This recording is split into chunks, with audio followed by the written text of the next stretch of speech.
तो अब की बार किसकी सरकार में यह साफ हो चुका है कि फिर एक बार मोदी सरकार। बीजेपी ने नारा दिया था फिर एक बार मोदी सरकार, और शायद उसका ये नारा सच साबित होने जा रहा है, क्योंकि हमारे एग्जिट पोल के प्रेडिक्शंस बताते हैं कि 282 से 290 सीटें एनडीए को मिल सकती है इन चुनाव में, हमारे एग्जिट पोल के आंकड़ों के हिसाब से। हमने आपको मध्य प्रदेश, राजस्थान, छत्तीसगढ़ और साउथ के स्टेट्स का हाल बताया। कुछ अन्य राज्यों का हाल जानने के लिए सीधे चलते हैं अनुराग के पास। शुक्रिया दीपक जी। तो अलग अलग राज्यों की तस्वीर न्यूज नेशन लगातार दिखा रहा है अपने एग्जिट पोल में, लेकिन एक बार फिर राष्ट्रीय स्तर पर किस तरीके की तस्वीर उभर सकती है 2019 के लोकसभा नतीजों के लिहाज से हम आपको दिखाना चाहेंगे। एनडीए को 282 से 290 सीटें मिल सकती हैं, वहीं यूपीए को अधिकतम 126 सीटें, बहुमत के आंकड़े से आधे से भी कम पर यूपीए सिमटता नजर आता है। वहीं अन्य के खाते में अधिकतम 138 सीटें जा रही हैं। लेकिन अब जरा बाकी राज्यों की तरफ तस्वीर को आगे बढ़ाते हैं और रुक करते हैं दिल्ली से सटे हरियाणा राज्य के। हरियाणा में किस तरीके की तस्वीर नजर आती है? हरियाणा में एनडीए को 6 से 8 सीटें मिल सकती हैं, कांग्रेस को 2 से 4 सीटें मिल सकती हैं। आईएनएलडी, जेजेपी, आम आदमी पार्टी, बाकी जो तमाम राजनीतिक दल हैं, खाता तक नहीं खुलेगा किसी और का हरियाणा के आगे। अब रुक करते हैं पंजाब का। पंजाब से ही टूटकर किसी दौर में हरियाणा अलग राज्य बना था।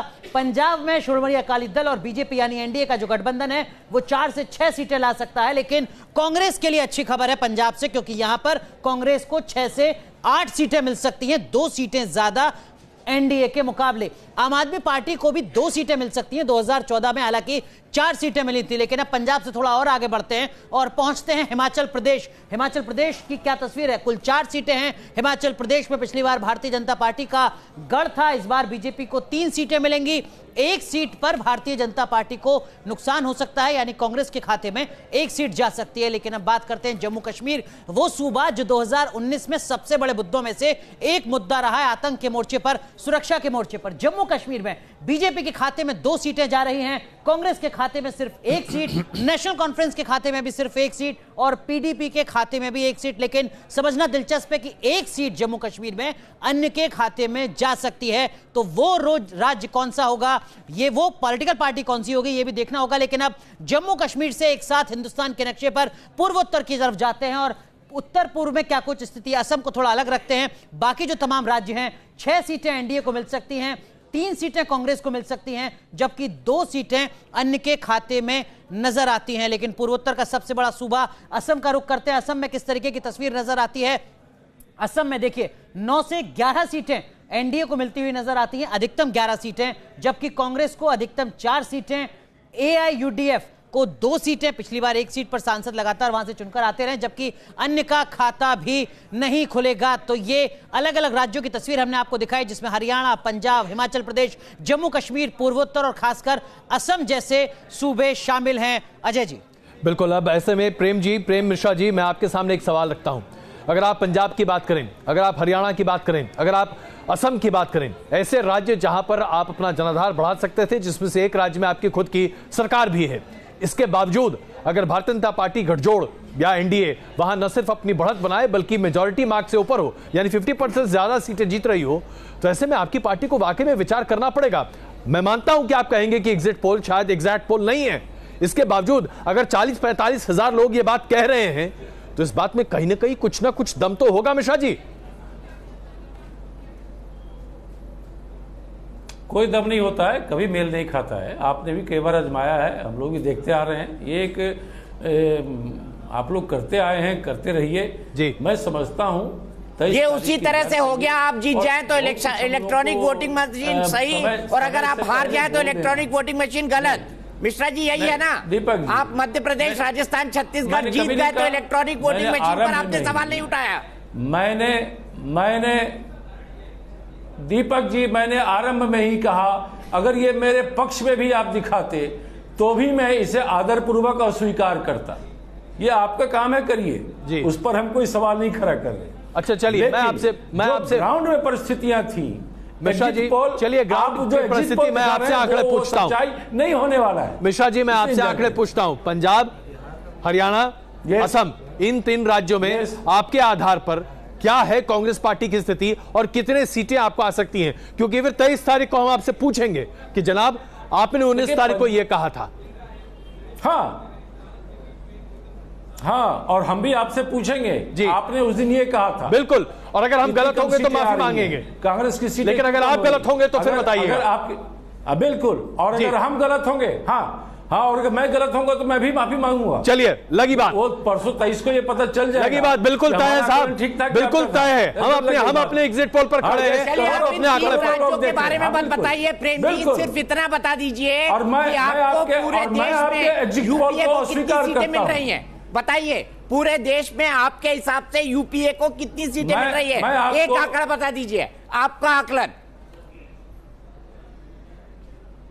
कांग्रेस पार्टी के नेतृत्व में सहयोगी दलों की सरकार बनेगी 23 मई को। लॉक कर दिया जाए? नोट कह रहा हूं, आप नोट कर लीजिए। लॉक कर लिया जाए? नोट कर लिया गया। मंत्री नहीं बन रहे, ठीक है, चलिए नोट कर लिया गया। एकदम श्याम जाजू जी, नरेंद्र मोदी नहीं बनेंगे। श्याम जाजू जी, अभी तमाम जितने नेटवर्क्स हैं, न्यूज चैनल्स हैं, सभी अपना एग्जिट पोल सामने प्रदर्शित कर रहे हैं। आप भी वो आंकड़े देख रहे होंगे, न्यूज नेशन का आंकड़ा भी आपके सामने है। विश्वास जो आज विपक्षी दलों को है, ये विश्वास किस आधार पर हो सकता है? क्या इसका आकलन आप कर पाएंगे? क्योंकि हम अपने विशेषज्ञों से भी इसके बारे में चर्चा करेंगे, लेकिन पहले मैं आपकी एक राय जानना चाहता हूं इस बारे में।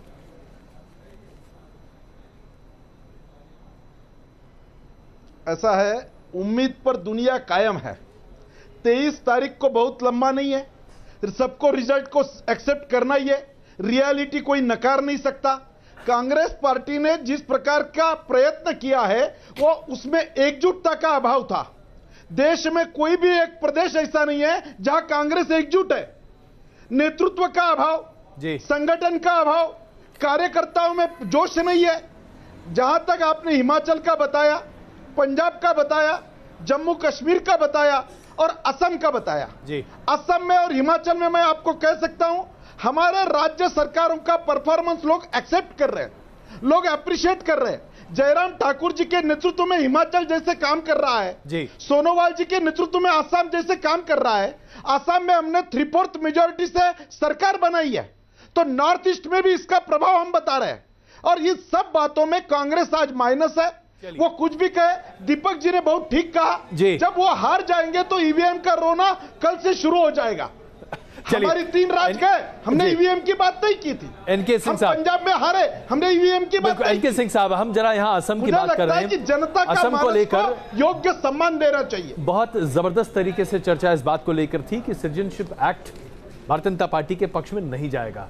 एनआरसी को लेकर वहां दिक्कतें बड़े पैमाने पर होंगी, लेकिन अभी जो एग्जिट पोल दिख रहा है वो तो बिल्कुल अलग तस्वीर प्रस्तुत कर रहा है। कांग्रेस वहां अपनी बढ़त नहीं बना पा रही। कि सभी जगह है, मेरे ख्याल से असम में भी वही है।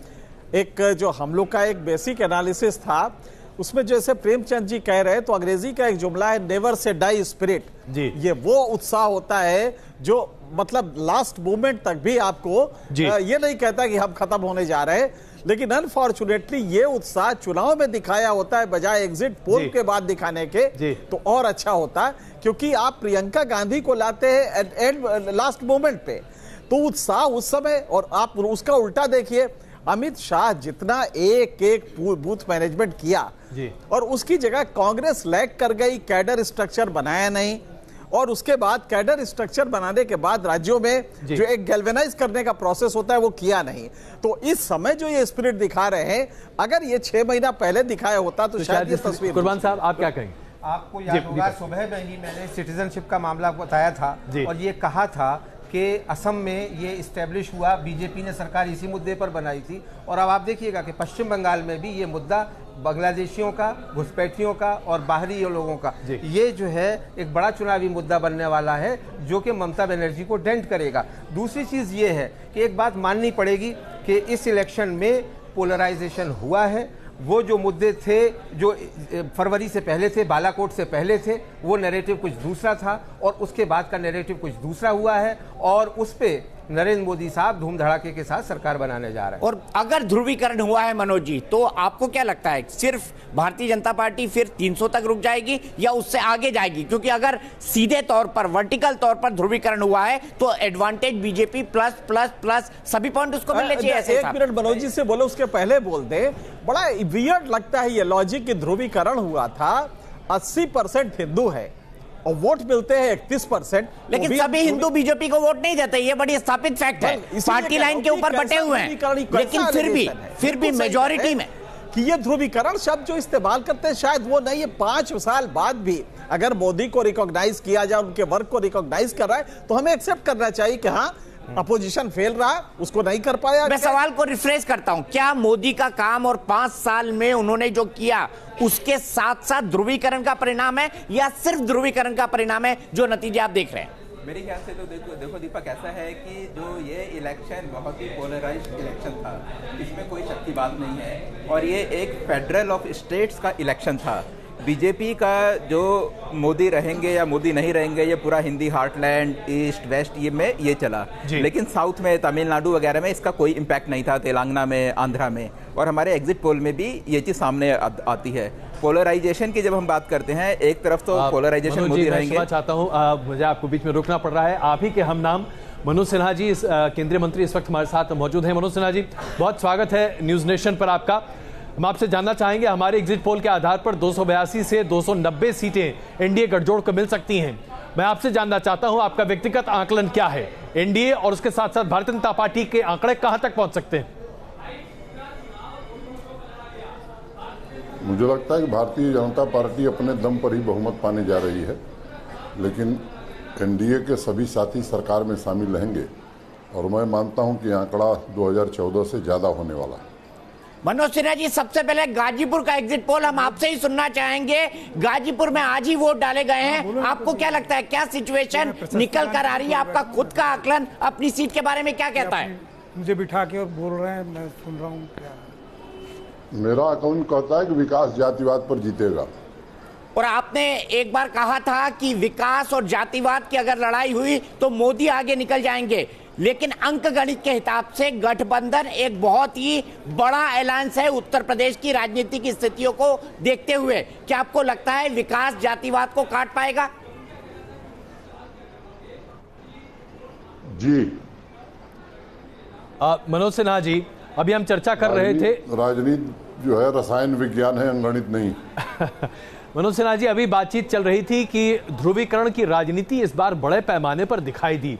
मैं आपसे बड़े स्पष्ट तौर से जानना चाहता हूं, क्या भारतीय जनता पार्टी के लिए चुनाव जीतने का सबसे बड़ा हथियार ध्रुवीकरण की राजनीति है, या फिर आप जिस विकास की चर्चा लगातार करते रहे हैं वो आपका सबसे बड़ा हैंडल है? क्या है आपके लिए सबसे बड़ा वो मूल मंत्र जिसके आधार पर लोग आपको वोट दे रहे हैं?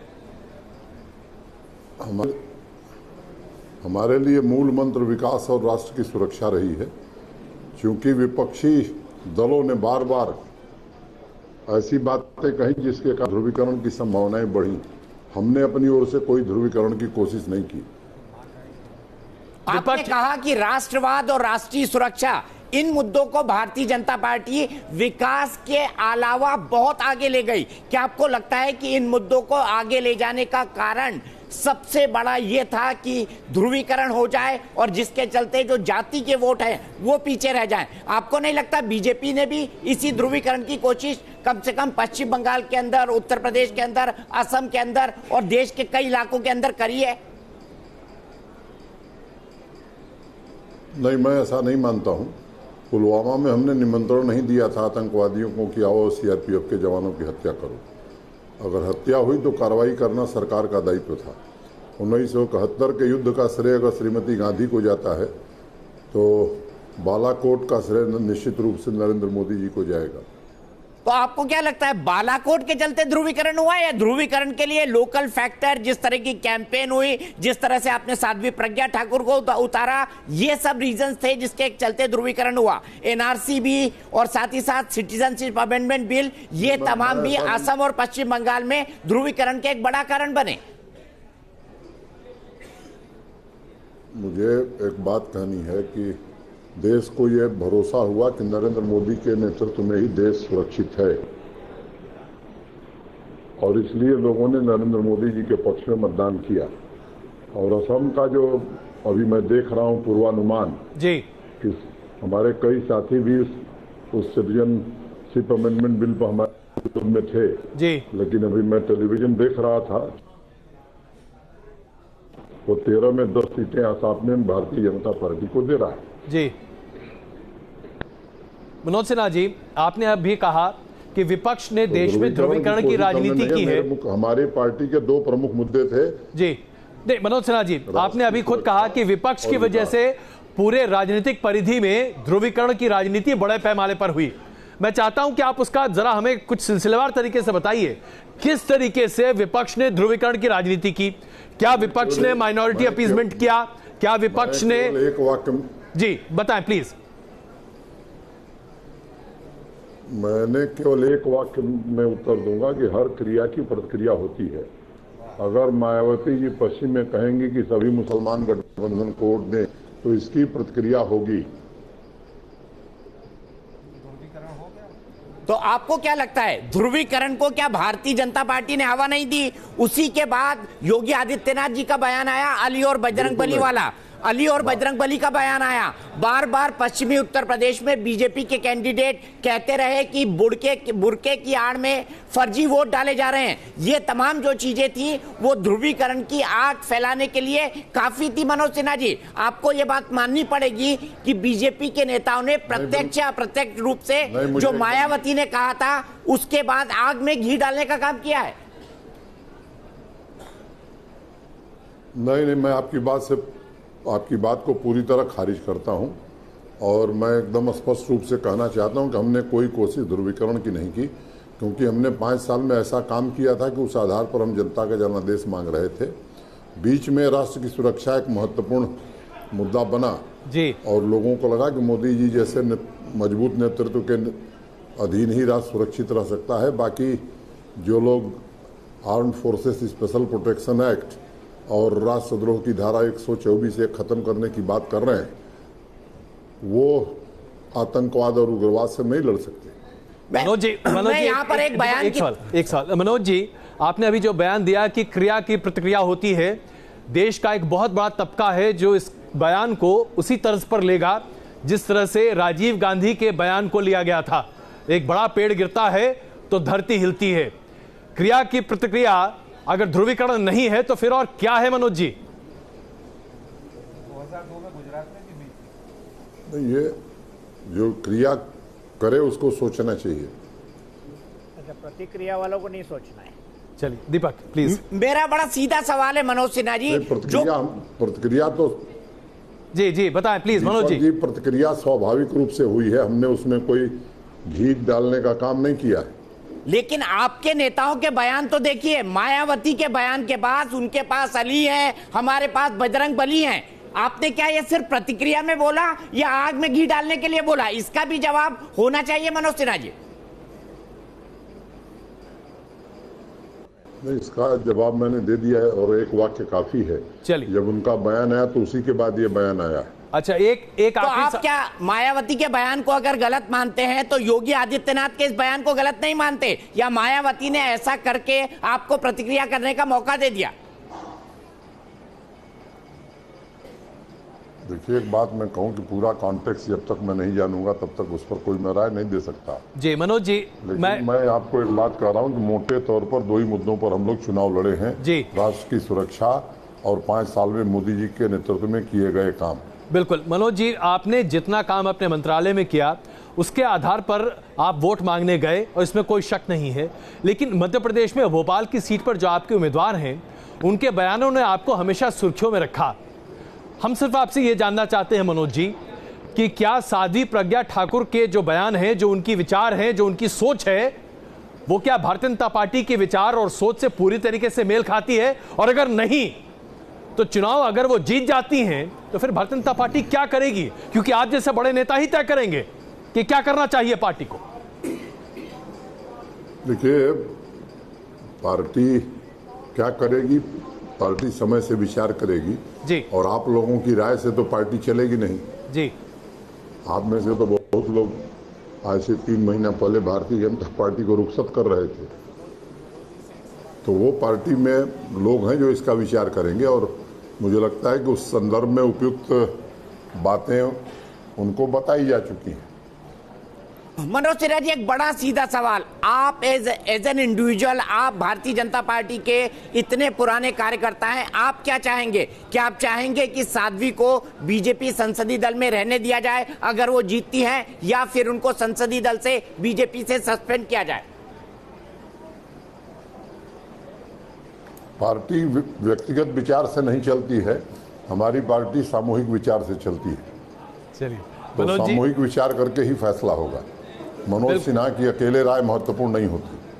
मनोज जी, आप बहुत ही सधे हुए और सीजनड पॉलिटिशियन है, इसमें कोई दराय नहीं है, लेकिन आपने जो बातें कही वो अपने आप में शायद हम लोगों के लिए काफी एक तरह से चर्चा का विषय रहेगा। हम आपसे आपका बहुत धन्यवाद, आप न्यूज़ नेशन पर आए। करने वाला नहीं जी, बहुत धन्यवाद, आप इस चर्चा में शामिल हुए।